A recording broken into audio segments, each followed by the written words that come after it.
or you can create a new category by selecting new category.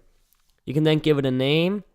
I'm just gonna call mine my category. When you save your effects preset, you can choose exactly which effects that you want to have on there.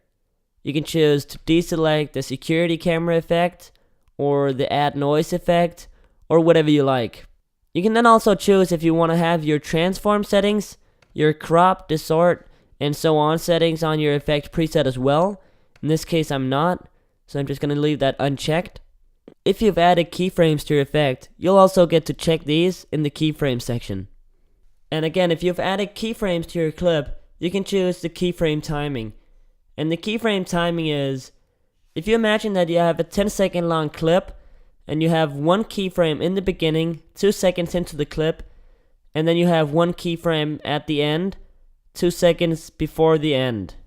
If you then select maintain, the 2 keyframes will stay at their position, so that there will still be 2 seconds from each keyframe to the ends. But if you select stretch to fit, which is the default setting, your 2 keyframes will only be 1 second from each end. Since the clip has been shortened, the difference between the keyframes and the ends will also be shortened. I recommend keeping that as stretch to fit.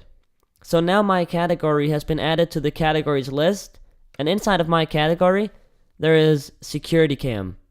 So now let's go ahead and delete all the effects that we've created by selecting the effect and hit backspace. So now let's go ahead and add the security cam effect, which should include all of the effects that we had before. So if I drag this over and drop it on top, as you can see, it adds all the effects that we had just before. And that's definitely one of the coolest things about Final Cut, and that is that you can create your own custom preset effects.